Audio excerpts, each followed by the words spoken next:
सुनील आहे, सतीश महाजनीचे मुलगा, आणि एवढी जबरदस्त ॲक्टिंग आहे ना. आणि त्याच्यामधून जे आजकालचं प्रमाण वाढलेलं आहे एक्स्ट्रा मॅरिटल अफेअर, त्याच्याबद्दलचा माझा एक संदेश एवढा छान त्यांनी दिला आहे ना. लाजवाबमध्ये शब्द नाही, तुम्ही सगळ्यांनी तो पिक्चर बघावा अशी माझी विनंती आहे तुम्हाला. आणि त्यांनी शूटिंग, त्यांनी सगळ्या ज्या गोष्टी जुन्या पेशवाई काळातल्या दाखवल्या आहेत, शूटिंग त्यांनी जे पण केलं आहे ना काम, अप्रतिम. त्यातली गाणी, त्यातले सीन, डायलॉग सगळं काही जबरदस्त आहे. सगळ्यांना मी विनंती आहे की फुलवंती पिक्चर बघा यार. फुलवंती खूप मस्त मस्त मस्त, मला खूप आवडला पिक्चर आणि तुम्ही सगळ्यांनी बघावा, बघितलाच पाहिजे. कारण आपले मराठी पिक्चर आता फर्स्ट क्लास चालले तर एक नंबर लवकर या. नमस्कार, मी प्रियांका खामकर आणि माझ्या यूट्यूब चॅनलमध्ये तुमच्या सर्वांचं स्वागत आहे. तर आपल्या मराठी इंडस्ट्रीमध्ये एकापेक्षा एक वरचढ असे चित्रपट येत आहेत आणि कोणता पाहावा खरंच कळत नाही आणि सगळे पाहण्याजोगेच आहेत पिक्चर. त्याहून जर मी म्हणेल तर 11 ऑक्टोबरला प्रदर्शित झालेला शिवशाहीर बाबासाहेब पुरंदरे यांच्या साहित्यामधला फुलवंती ह्या कादंबरीवरती आधारित असलेला फुलवंती हा चित्रपट एका स्वाभिमानी आणि असामान्य कलाकार नर्तिका हिचा झालेला अपमान आणि त्या अपमानाचा तिने बदला कसा घेतला ह्याचे पूर्ण आपल्याला कहाणी बघायला मिळत आहे. आणि फुलवंती हा चित्रपट स्नेहल तरडे यांच्या दिग्दर्शनाखाली झालेला असून निर्माता प्राजक्ता माळी आहे, गश्मीर महाजनी, तसेच प्रवीण तरडे यांचं संवाद लेखन आहे, तसेच प्रसाद ओक आहेत. असे बरेच असे दिग्गज कलाकार तुम्हाला पाहायला मिळतील. हास्य जत्रा मधले सगळे भरपूर कलाकारही त्यामध्ये आहेत कॉमेडीसाठी.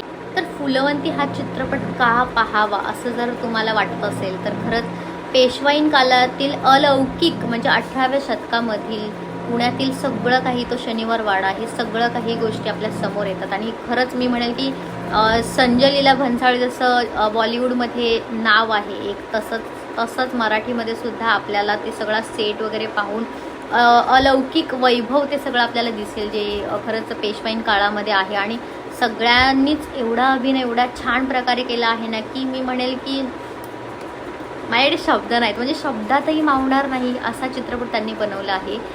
काय म्हणेल की मी सौंदर्य, त्याग, प्रेम, संघर्ष, अहंकार, चिकाटीची सगळ्याची कथा या चित्रपटामध्ये आपल्याला दिसून येत आहे.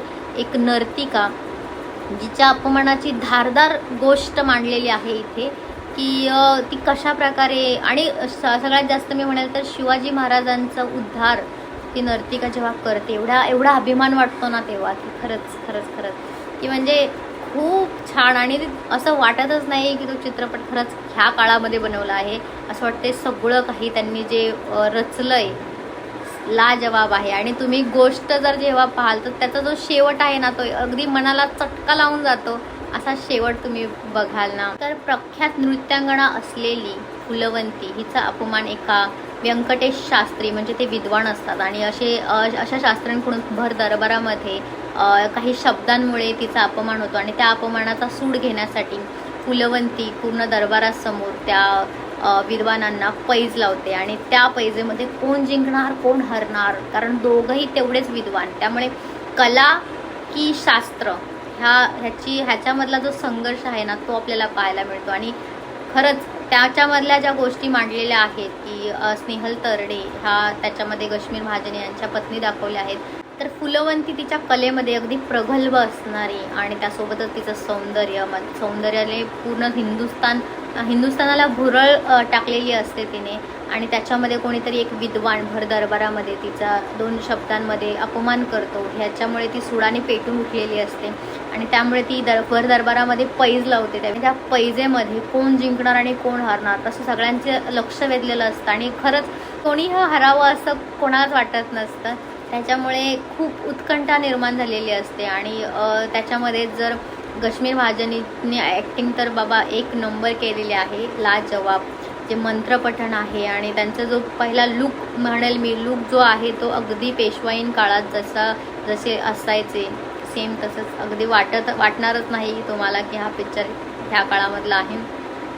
त्यांचे ॲक्टिंग, त्यांचं बोलणं, सगळ्या गोष्टी अभिनयामध्ये तर एक नंबर आहेत. तर ह्या पूर्ण ओव्हरऑल चित्रपटामध्ये मी म्हणेल की कथा, अभिनय, मांडणी, संवाद, सगळा सेट जो आहे ॲक्टिंगचा त्यांचा सेट जो आहे तो एक नंबर आहे. त्यांनी कास्टिंगही खूप छान केली आहे आणि गाणी तर एक नंबर. त्याच्यासोबतचं नृत्य, कोरिओग्राफी, काय काय शब्दात मी सांगू. मला खरंच खूप चित्रपट आवडले की मी नाचले शेवटला. तर फुलवंती ह्या चित्रपटामधून आपल्याला एवढा छान संदेश त्यांनी देण्याचा प्रयत्न केला आहे तो म्हणजे खरंच मी म्हणेल की त्या चित्रपटामध्ये आपल्याला असं बघायला मिळतं की कोणतीही कला जी आहे त्या कलेमध्ये जो पारंगत व्यक्ती आहे तर त्याला म्हणजे असं तुच्छ समजू नका की ती नाचणारीनच आहे म्हणजे ती तुच्छ किंवा हे. कलेला वाव द्या. ते कला जी आहे ना ती खरंच मी म्हणेल की कोणतीही कला असू द्यात मग त्या कलेला महत्त्व दिलं पाहिजे. आपण असं समजतो की ती नाचणारी नाही म्हणजे तिला काही इज्जतच नाही, तिची काही इमेजच नाही असं असं असं समजतं. आणि खरंच जर त्या पिक्चरमधून तुम्ही बघाल तर गोष्ट नजरेचं आहे.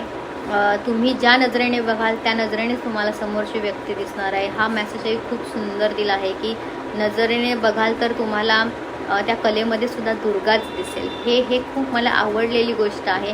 त्यासोबतच शिवाजी महाराजांचा जो उद्धार केला आहे ती पण एक खरंच अशी गोष्ट आहे की मी तुम्हाला सांगू इच्छिते. त्याच्यानंतर सगळ्यात महत्त्वाचं म्हणजे आत्ताच्या घडीला जे एक्स्ट्रा मॅरिटल अफेअरचं प्रमाण वाढत आहे त्याच्यासाठी हा एक एवढा सुंदर मेसेज त्यांनी दिला आहे, त्यागाचा मेसेज दिला आहे. हा जो चित्रपट आहे फुलवंती हा सौंदर्य, कला, त्याग, संघर्ष, अहंकार, चिकाटी सगळ्याचं मिलन आहे. सगळं पाहायला मिळेल आपल्याला. आणि सगळ्यात जो चित्रपटाचा शेवट आहे तो इतका मनाला चटका लावून देणारा आहे. तो म्हणजे हल्लीच्या काळामध्ये जे एक्स्ट्रा मॅरिटल अफेअरचं प्रमाण जे वाढलेलं आहे ह्या चित्रपटामधून मी म्हणेल की एक उत्तम असा संदेश त्यांनी देण्याचा प्रयत्न केला आहे की आपल्या कितीही भुरळ पडणाऱ्या गोष्टी जरी असल्या तरीसुद्धा आपल्या घरातल्या लक्ष्मीचं स्थान कधीच हललं नाही पाहिजे. आणि खरंच हा मेसेज मला बघून मी इतकी म्हणजे झाली की आजकाल हे पाहायला मिळणं खरंच मुश्किल आहे. म्हणजे लोक एक्स्ट्रा मॅरिटल प्रमाण एवढं वाढलेलं आहे आणि त्याचंही एक हे चालू आहे. म्हणजे मी म्हणले की उत्तेजित करणाऱ्या गोष्टी तुम्हाला पाहायला मिळतील. तर कला की शास्त्र ह्या दोघांमधली जी स्पर्धा असते त्या स्पर्धेमध्ये दोघंही तेवढेच विद्वान असल्यामुळे खूप थोडंसं अवघड वाटलं की आता जिंकणार कोण. आणि त्याच्यामध्ये हरतो तो अहंकार हरतो हे शेवटला त्याने दाखवलं आहे. आणि त्याच्यामध्ये एक दडलेलं प्रेमही दाखवलेलं आहे, त्यागही दाखवला आहे. आणि त्या त्यागाची मूर्ती मी म्हणेल की जे पंडित शास्त्री आहेत त्यांची व्यक्तिरेखा इथे दिसत आहे.